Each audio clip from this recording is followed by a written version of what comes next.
It's trying to get people, everyone, young, old, to use their smartphone more effectively and do more sort of creative projects on them instead of just being on WhatsApp or Snapchat. Just actually do something productive with a smartphone. Where did the inspiration for it come from then? It came from a movie called Tangerine, done by Sean S. Baker. He did that whole movie via iPhone 4, which was fantastic, and it's done really well at film festivals. So I wanted to go, I watched that and I thought, well, why are we not doing more with our smartphone? Why are we not creating things like this that could go beyond our expectations? Because you did media at university, and as you know, there is still, though they've got smaller over the years, it's still a tripod and a camera on top of it and a card in there. Yeah. So really, I mean, it could simplify and change the whole way that, in the way that the internet has changed the world. Yep. This could completely revolutionise how the media work in the future.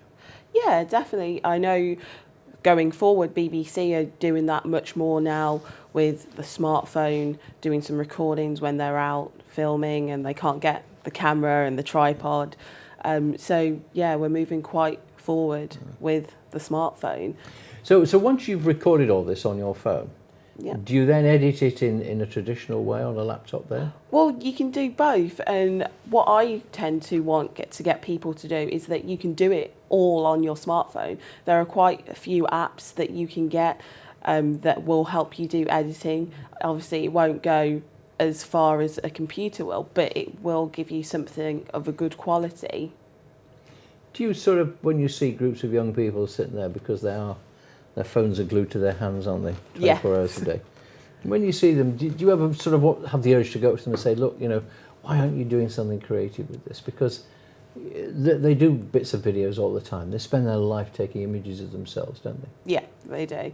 I do feel like that sometimes, especially with my niece. I do go, well, why are you sitting there doing that? Why don't we do a video or something, or do some photography, or why don't you sit there and write? So I always get that urge to go, let's do something more and try and get young people more motivated to use their phones more positively.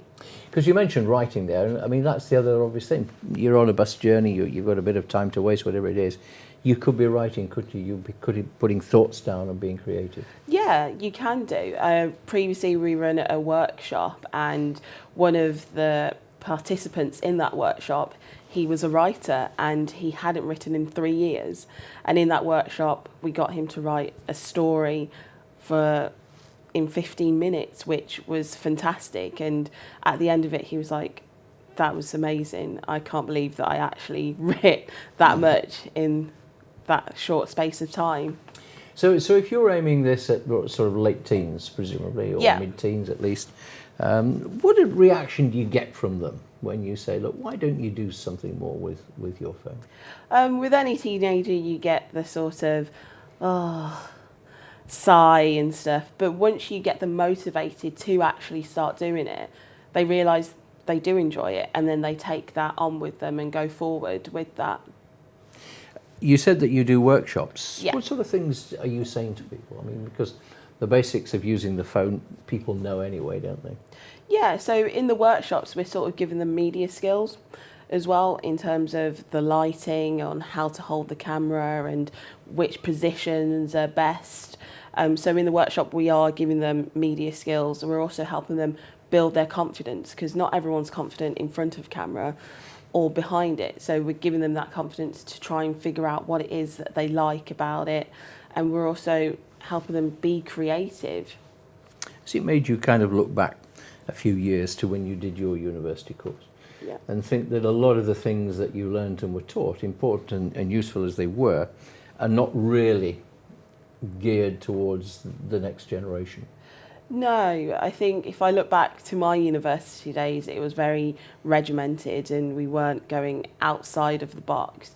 But the way that the world is moving, we need to go outside of the box, and that's what Outcast 29 does. We're going outside of the box. We're getting people to use their smartphone, something that they have in their pocket. They're not realising the value of it. The thing is as well, I mean, you've not only got to get the message across to youngsters like this, but presumably you've got to work within people in the media or in business and say to them, look, this is the way forward. You could be doing this. You should be doing this. Yeah, at the moment I'm in talks with quite a few organisations to get this up and running and get them involved more with the smartphone, which a lot of them are very interested in the idea and they do want to go forward. So hopefully in the next couple of weeks we'll be finalising different deals. And what would those deals bring to them? It would help them with their exposure in helping the community, in getting sort of the young adults geared up for the next phase of their life, so employment or branching out on their own. Could young people become authentic freelancers and get themselves a career in the media in some way, shape or form by doing what you're encouraging them to do? Yeah, I can do, because the way that we are moving, everyone wants everything instantly. And with a smartphone, you can get that instantly. You can get that product that you need very instantly. And the young people having that sort of experience and know-how, I think that would help them quite a long way in the media industry.